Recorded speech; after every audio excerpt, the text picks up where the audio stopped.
grant me justice. There was a certain widow in that town who kept coming with a plea, grant me justice. For the time that we have together this morning, I want to talk about the power of being persistent. The power of being persistent. A couple of weeks ago, there was a series on ESPN about Michael Jordan. A couple of weeks ago, this series on ESPN was entitled The Last Dance. Now, I'm not a big basketball fan. I can do football all day. I'm not a big basketball fan. I'll go to the games to hang out with friends, not because I know what's going on in the game. But nonetheless, I decided to sit with my husband week after week, every Sunday at 9 p.m. and watch the story of Michael Jordan. And you know what, Cameron? After hearing him speak about his experience and hearing others speak about their experience being with him, it made me want to Google and find out a little bit more about this Michael Jordan and the secret to his incredible success. There's a lot of basketball players out there who are famous. There's a lot of basketball players, including retired basketball players out there that a lot of people are familiar with. But it's something about Michael Jordan that excels above the rest. There's something about what he does and how he goes about life that makes him stand above the rest. That's probably why he has the title, the GOAT. He is the greatest of all time when it comes to basketball. And so I went on and I did a little hunting, I did a little Googling, and I wanted to find out about him. And you know what, church? I discovered that Michael Jordan was not always the first one picked. You get that? He is known as the one who is the GOAT. Ron, he is the one who has excelled above everyone else. He is the one whose name you see on a lot of clothing and a whole collection of sneakers. He is the one whose name carries a lot of weight. And yet, when I Googled him, the first thing I see is that he was not always the first one picked. I'm thinking I'm going to see something miraculous. I'm thinking I'm going to see something amazing. But the first piece of information they talk about was him not being picked. He wasn't always the lead player, and he wasn't always the team captain. You see, Cameron, in fact, he didn't even always make the team. In an article entitled Be Like Mike, he shares about a time when he tried out for basketball in his high school. And when the roster went up for those who made it on the team, his name was nowhere to be found. Michael Jordan shares in an article how he was devastated because playing basketball was all he could think of. Playing basketball was all he saw himself doing. Playing basketball was embedded in the very essence of his soul. And yet, week after week, month after month, every time he walked past the gym and saw that roster, the name Michael Jordan was nowhere to be found. And so what did he do, church? He kept practicing and he kept trying out. And every time he tried out, he would not make it again. And so what did he do? He kept practicing and he kept trying out. And when he tried out again and didn't make it, what did he do? He kept practicing and he kept trying out. And when he didn't make it again, what did he do? He kept practicing. Are you getting it now? He kept trying out. Every time something falls or you drop the ball, you keep practicing and you keep trying out. And so Michael Jordan kept practicing. But this is the part that gave me strength. Michael Jordan said every time he got tired, every time he got discouraged, Mama Ann, every time he got weary, Kim, he would close his eyes, see the roster that did not have his name on it, and that gave him a second wind to keep trying, keep practicing, and try out again. And he kept that vision right there there, and he would not let that vision go. Sometimes, my brothers and sisters, we have to envision the things that we cannot have. Sometimes we have to envision the things that we do not get. Sometimes we have to envision the things that we didn't see as a tool to motivate you to keep pushing. When you don't see a way being made, keep pushing and envision God making a way out of no way. When you don't see how you're going to make it, keep pushing and envision no good thing will he withhold from those who are called according to his purpose. When your spiritual tank is on E and you need to get still 10 more miles, I need you to keep pushing and envision your cup is running over, because I'm here to tell you that if you keep pushing and if you keep holding on, God will take what you envision and begin to make provisions for your life. I'm going to say that again. When you keep pushing, God has a way of taking those things that you envision and make them into provisions for blessings that are stored up just for you. And so Jordan kept envisioning his name on the roster until one day he tried out, and there it was. But that's not the only time he failed, church. You see, during his first couple of years playing for the NBA, I learned by watching The Last Dance with my husband. The first few years of him playing, the one team that gave him the biggest struggle, the one team that gave him the biggest upset, the one team that no matter how good his skills were, he just could not beat, was the Detroit Pistons.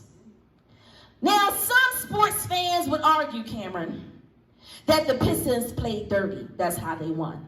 So some people in the sports arena would say they would elbow you. You know, they stick their foot out, on the side. They bump you. They Ron back there said they body slam people, Some folks would say they would cheat the game. I don't watch basketball, so I can't tell you if that is true or not.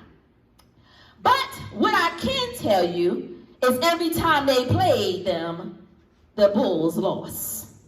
Every time they played, even Michael Jordan acknowledged that at the end of the game, it was the Pistons that walked away as winners.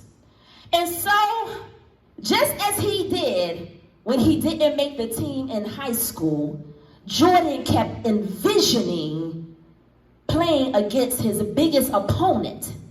And so he kept practicing and he kept trying. He kept practicing and he kept trying. And so as he practiced, he began to study tapes of the games. He began to study the moves of his opponent. I'm going to say that again. He began to study the moves of his opponent. Somebody missed that. He began to study the moves of his opponent.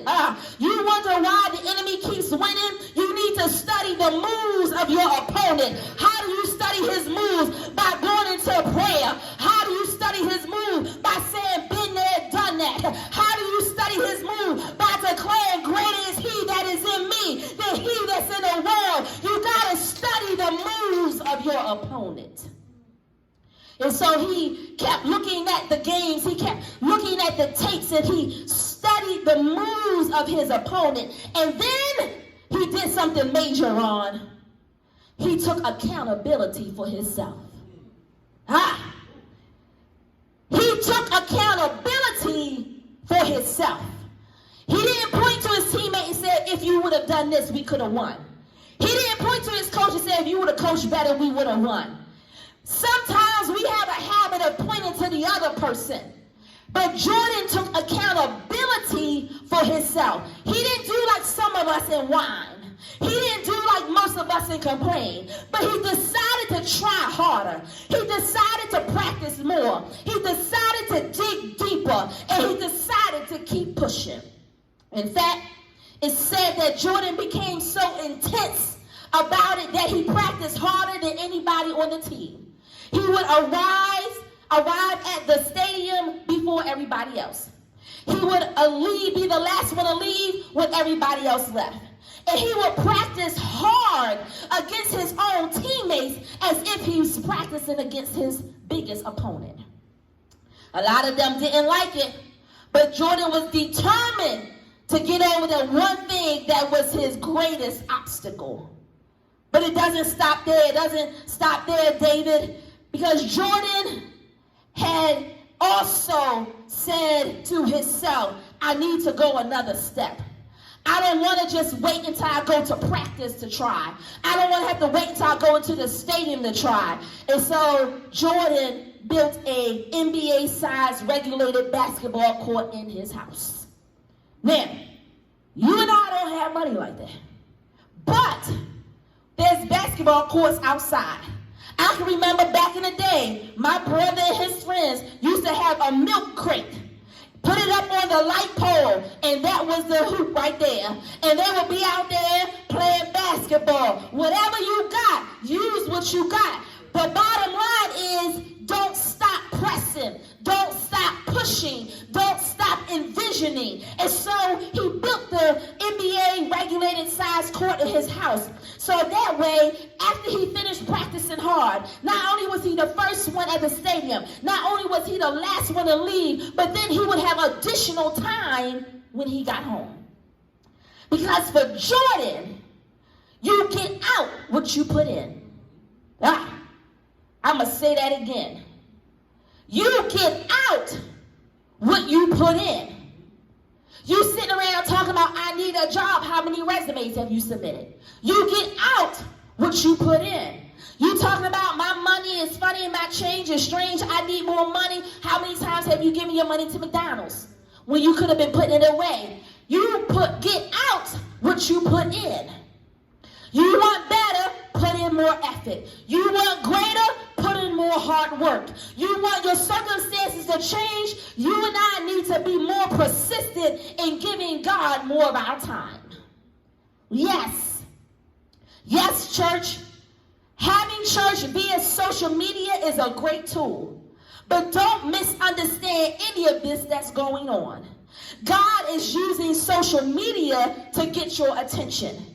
He saw you miss this Sunday. He saw you miss that Sunday. And then he saw you just stop coming altogether. He saw you walk past the building and never walk in the building. He saw that you haven't been to church in the last 2, 3, and 5 years. He saw that you said, I'm not going back because somebody hurt my feelings. Listen, church folk are good and crazy, and they're going to hurt your feelings. You don't let that stop you from coming into God's house. Do you let crazy people that hurt your feelings stop you from going to your job? I'm going to tell you, there's crazy people on your job, and they hurt your feelings all the time. But you're not going to stop getting income just because your feelings are hurt. Don't let people stop you from getting what God has for you because of hurt feelings. Because it's not about them. This thing is about you. This thing is about God. This thing is about the generation that's coming behind you. This thing is about your soul's salvation. And so since God's children stopped coming to his house and hanging out with him, he decided to shut the doors and come out to get your attention. And now that he has your attention, what are you going to do when the doors open back up? Ha! I'm going to say that again, David. Now that the doors of the church will soon open back up, what are you going to do? Now that you are reminded that God is telling you enough with the excuses. This is a season of action. We are in an action season. How do you plan to respond to God? In fact, look all around us. Nothing but action is going on. This is a season when people are fed up with apologies. This is a season when people are fed up with excuses. This is a season of action. Excuses, we don't want to hear it. Excuses of how we've been treated are no longer acceptable. We no longer want the apologies of those who have oppressed us. We no longer want any of that. We want action. Action for change. Action for equality. Action of disbandment of the broken systems. Action of justice for those who've suffered at the hands of injustice. The people are tired of hearing it's going to take time. This is the season for the time to happen. This is the season of action. And God is saying, now that I've come out the church door to come get you, what action are you going to take when the doors open back up? What action do we take to continue respectfully standing in unity and being persistent for change? For Jordan, the response was to keep pushing. It was to keep practicing and keep being persistent. And when it's all said and done, Jordan may have been the last one to make the team, but my Bible says the last shall be first. But that's from the lens of Michael Jordan, a man with fame, wealth, and notoriety. But what about ordinary folk, Ron? What about the people whose name doesn't carry multi-million-dollar brands? What about those whom society have looked down on, Cameron? What about the widow? What about the orphan? What about Brianna? What about Ahmaud? What about George Floyd? What about those who no one knows their name until tragedy hits? What about those no one considered until they made the breaking news? What about you? The hard worker, you out there on Facebook, the one trying to make ends meet, you, the one trying to hold it down, you, the one trying to keep from losing your mind, you, the one trying to keep it together in the midst of a movement. What about you? Well, I'm here to tell you that your answer is right here in the text. In fact, the model we need to follow is in the text. The road we all need to travel is in the text. Everything you need is in the text. And so as we look at the text, we see here a parable, a story, if you will, that Jesus is telling his disciples. He lifts the story to help them understand there's one thing and one thing only to overcome hardships. And that is the power of being persistent. In other words, Jesus is getting the disciples ready for things that they would encounter in their ministry journey. Things that they would encounter, like who sit in the seat of power and use that power as an advantage to put others at a disadvantage. He's teaching them this. Things that will happen, things like when God tells you it shall come to pass, and your enemy tries to steal your joy simply because it hasn't passed yet. Getting over things like when Jesus knew that things would distract them from pressing forward and pressing towards a higher mark and a higher calling. And so he tells them of the story of a woman in a position of utter difficulty and what persistence looks like. Jesus tells them of a woman who's not just any woman, but she's a woman who's a widow. Not that, now that's right there, a widow, not just any woman, but a woman who's a widow. Why is that important, Cameron? That's important because that right there means she already starts off with a disadvantage. One, for being a woman, that's already said and done, because for women were not allowed to speak up during the biblical times, especially in court. I'm going to say that again. Somebody missed it out there. A woman was not allowed to speak up in biblical times, especially in court. You see, the text says the woman kept approaching the judge. So in order to approach the judge, she obviously had to keep going into the court. And so she went into the courts to approach the judge. And so when she entered into the courts, she had to have known that she's a woman. And so she had to have known that women were not allowed to speak. And yet she showed up every day. She kept speaking. And so being a woman was her first disadvantage. But being a widow was an even greater disadvantage. How is that, Rev Monique? How's being a widow even greater? Because if she was married, it wouldn't matter that she was a woman. She would have had a man to protect her. She would have had a man to speak up for her. She would have had a man to cover her. But because she's a widow, she's left without a husband. And so ultimately, she has no protection. And when she has no protection, according to scripture, she also has no provisions. She has no one to make provisions for her because, again, biblical days, it was the man that worked. It was the man that provided. Yes, women, we are their helpmate, but the help that the women gave in biblical days was to stay home and take care of home. And so being a widow was an even greater challenge. She had nothing. She didn't have sheep. She didn't have any grain. She had nothing to bargain with for goods and services.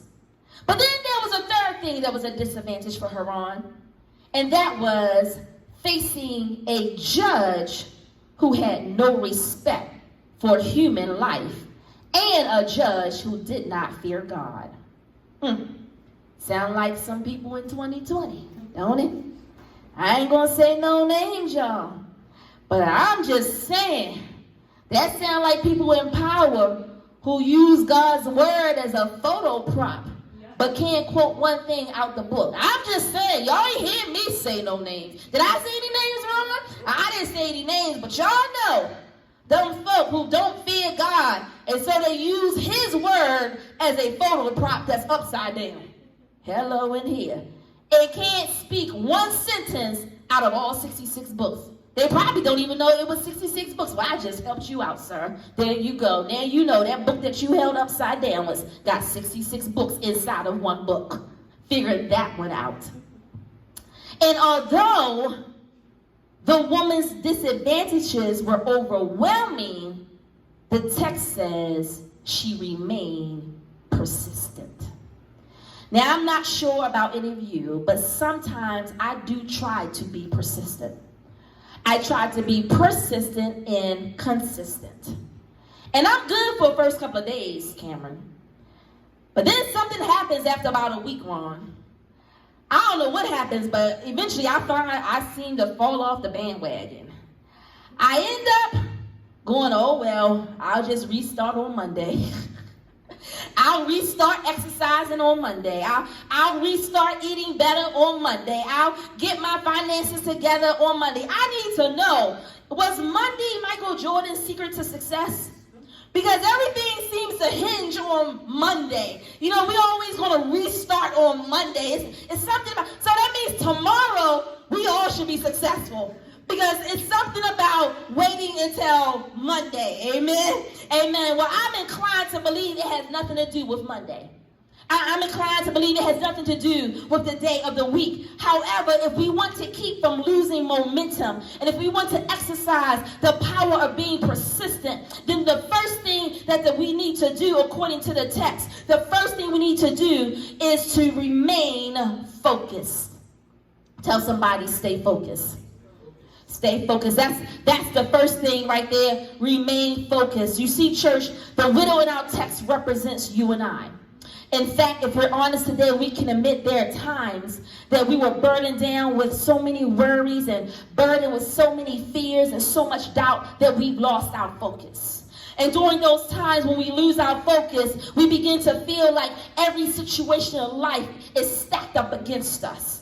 So much so that the pressure will have us ready to throw in the towel and declare, what's the use? Especially after you prayed and you prayed some more and you prayed some more and the situation is still the same. But I'm here to tell you on a Sunday morning, don't lose your focus. Stay persistent. The text says in verse 3 that the widow kept coming. She didn't care that the judge didn't like her. She didn't care that the judge didn't fear God because she knew she was coming with the power of God supporting all around her. She didn't care that she had he had the power to shut her down as a judge, that he had the power to throw her in prison and lock her up. She didn't care. All she knew is that she was sick and tired of the injustice that was being done to her. And so no matter how many times the judge told her no, girlfriend remained focused on the ultimate goal, and she kept demanding justice to be granted. My brothers and my sisters,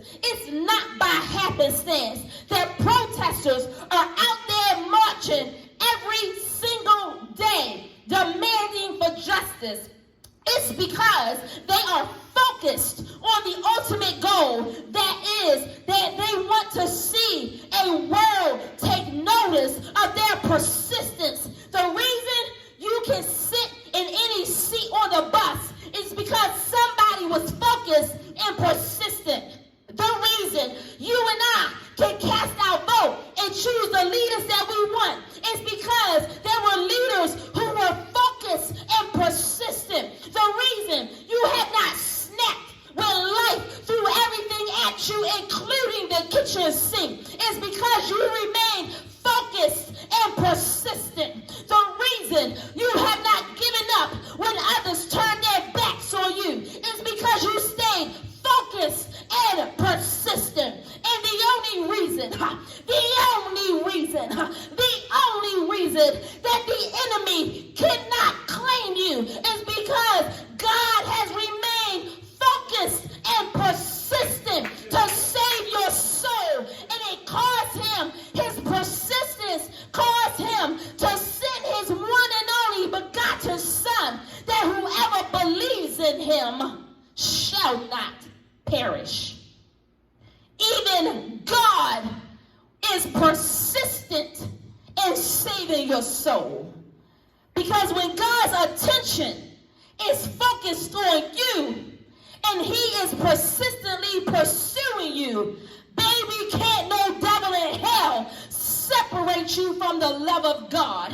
For I am persuaded that neither death nor life, neither angels nor principalities, nor powers, nor things present or things to come, nor height, nor depth, nor any other creature shall be able to separate you from the love of God. Why? Because God's persistent for your soul salvation. And when he's persistent, he has freely given you so that you can freely receive.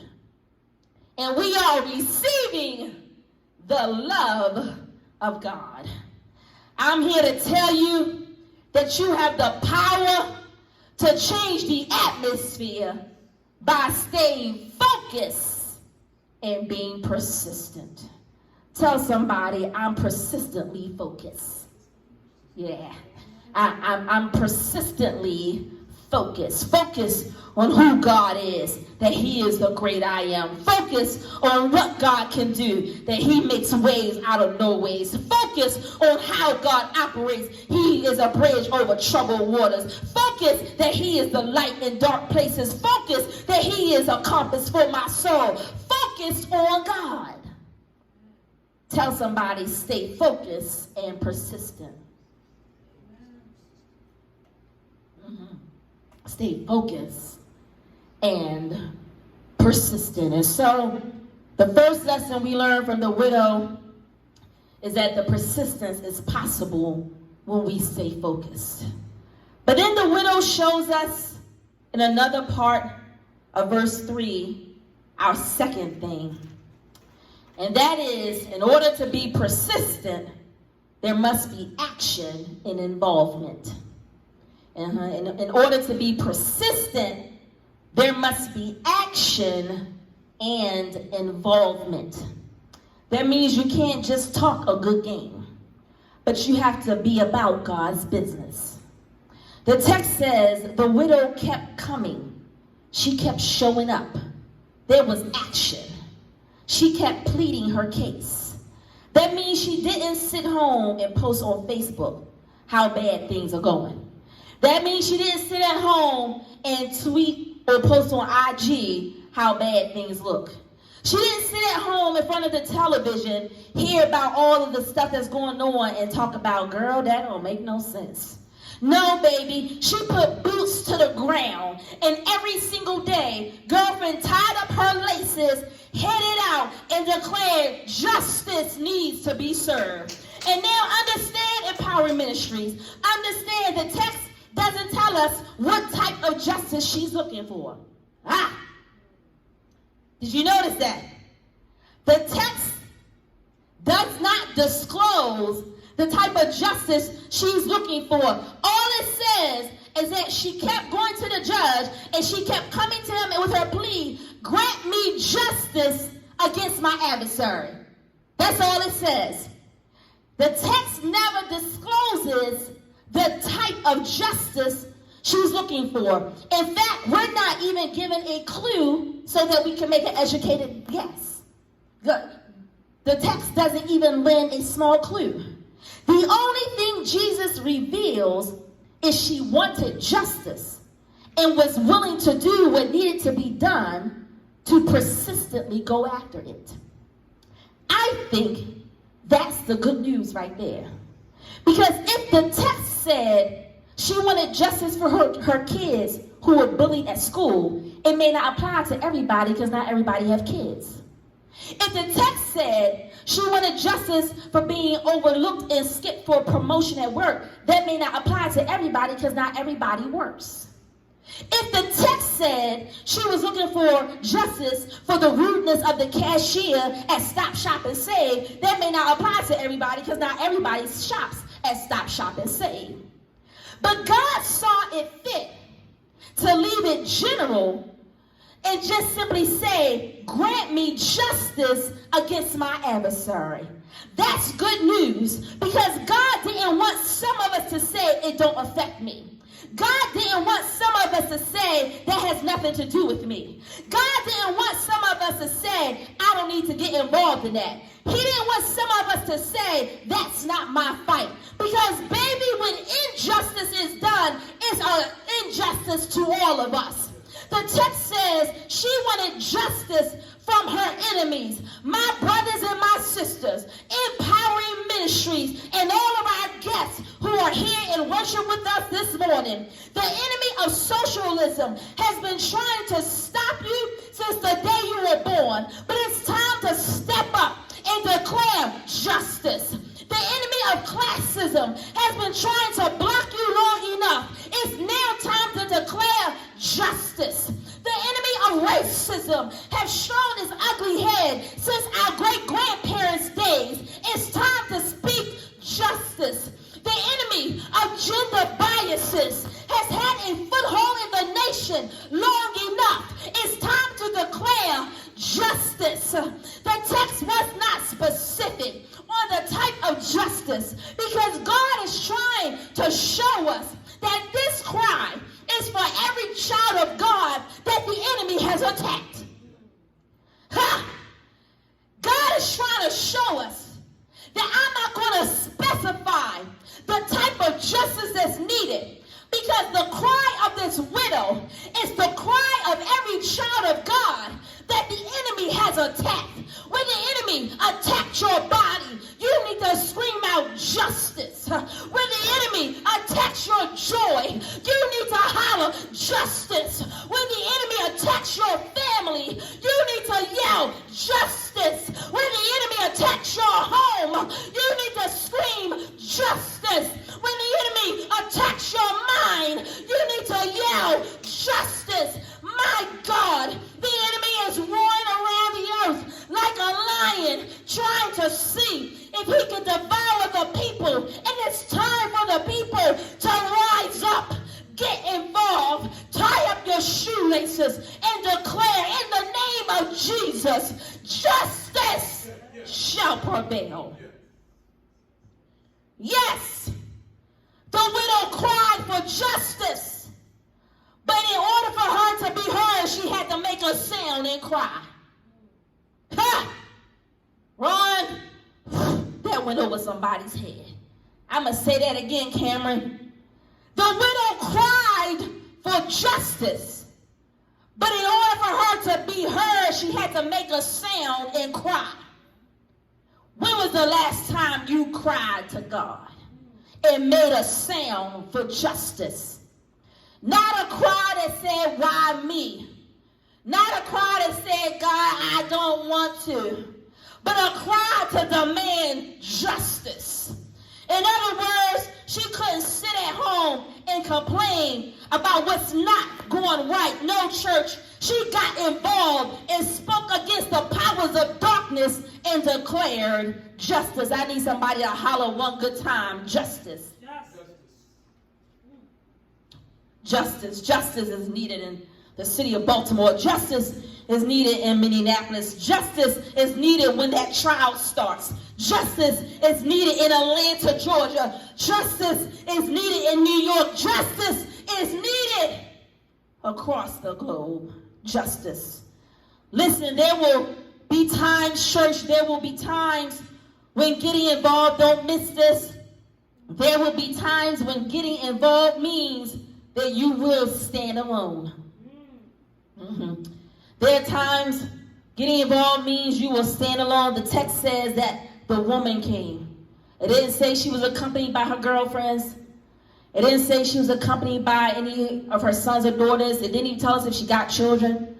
It didn't say she was accompanied by her neighbors who knew her or knew her husband because she was married at one point. She's a widow now. It didn't even say that her neighbors who lived next door to her for the last 10 years, who supported her, who loved her, didn't even say that they accompanied her. Sometimes speaking up for justice and getting involved means standing all by yourself. Sometimes it means being persistent even when you are being ignored.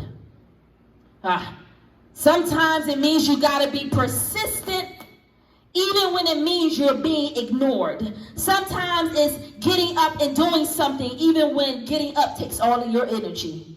Yeah. Sometimes it means getting up and doing something even though it hurts to get up, even though it exerts a lot of energy to get up. God is saying if you can just get up and move, I'll help you the rest of the way.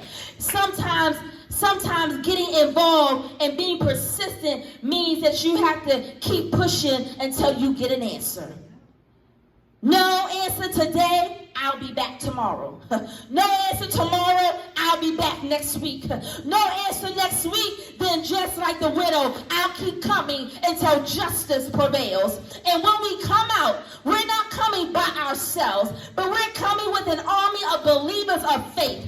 We're coming with the prayers of our ancestors. We're coming with the strength from our grandparents who survived this type of insensitivity. When we come, we're coming with the support from every city and state that is out there marching even this morning. When we come, we're coming with the cries of the people. When we come in, we're coming with the cry of I can't breathe. When we come, we are coming for justice. And we're coming in the name of Jesus. Because at the name of Jesus, every knee has got to bow and every tongue will be held hostage to confess that he is Lord, he is God, and he is the one that came in the name of justice. Justice for the lost, justice for the lowly, justice for the oppressed, justice from our hands of the enemy, justice for you and I. And after we remain focused, and after we've gotten involved with action, the third and final thing that our text assures us of being persistent is that we got a reward coming our way. I'm going to say that again. The third and final thing is that we have a reward coming our way. Now, notice what I did not say, Ron. David, did you catch it? Notice what I did not say. Cameron, I don't know if you heard it. Kim, Mama Ann, Miss Lemmon, I don't know if you caught it. Regina, I hope you're listening good because I want y'all to hear what I did not say. I did not say we have a reward on the other side. I said we have a reward coming our way. We're so so used to hearing preachers talk about the reward on the other side, meaning an eternal award. Yes, that reward will come in due time. I'm not rushing it. Hello. It ain't going nowhere, and I ain't rushing to see it.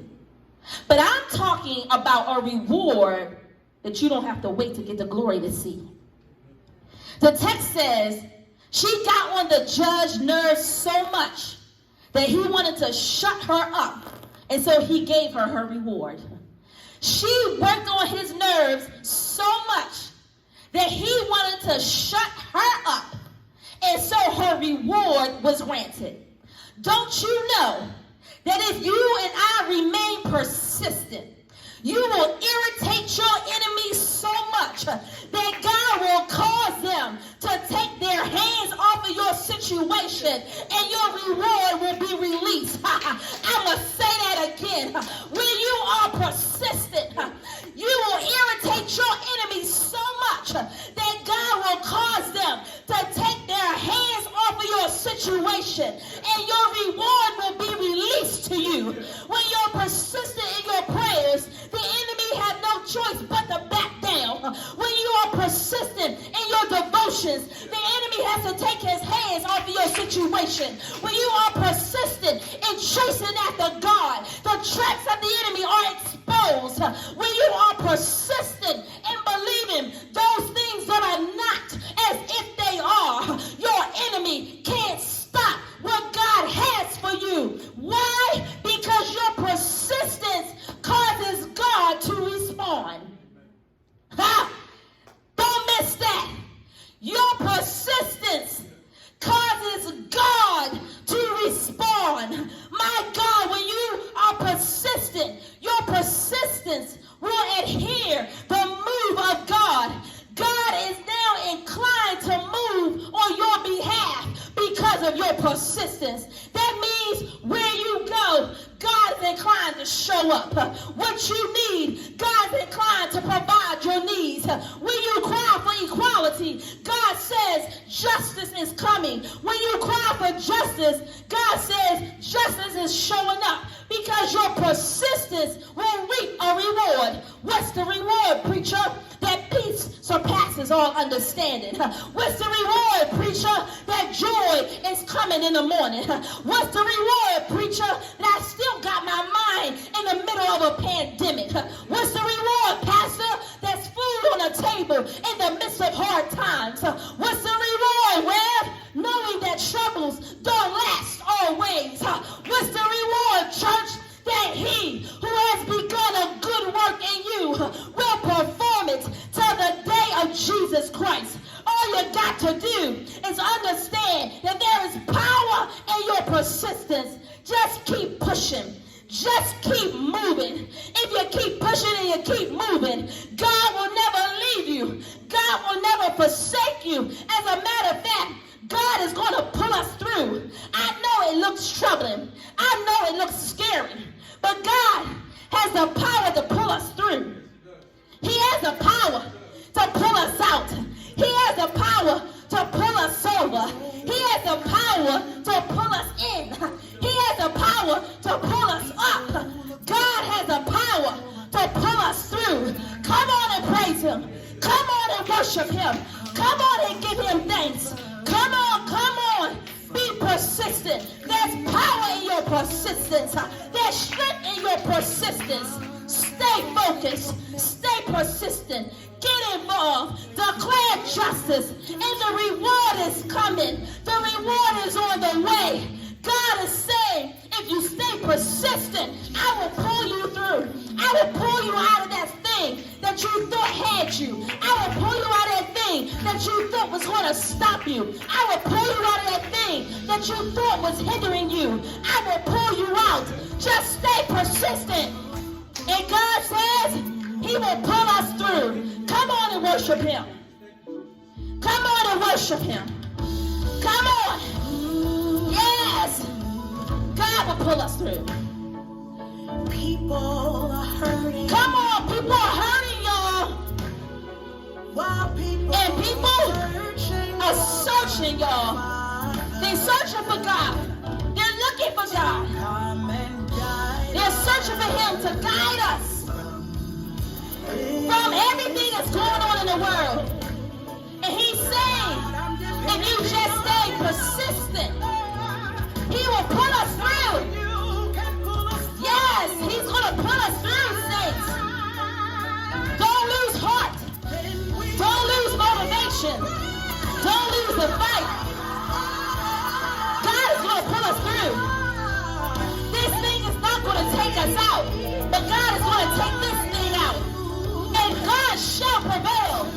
God shall win. He's going to pull us through. Hallelujah. Come on, praise him. He's going to pull us through. And I don't know about you, but the moment he does, the very moment he does, I'm going to celebrate. There's going to be a revival like no other.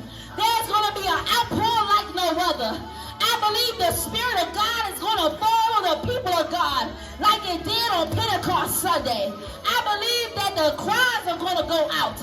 I believe the Spirit is going to come down. I believe that souls are going to be saved. I believe the church building is going to be full. I believe every seat will be filled. I believe there's going to be standing room only. I believe that those who gave their life once and backslid are going to come back in right relationship. I believe it. I believe it. God is going to pull us through. I believe it. There's nothing too hard for God. There's nothing too strong for God. God has the power to pull us through.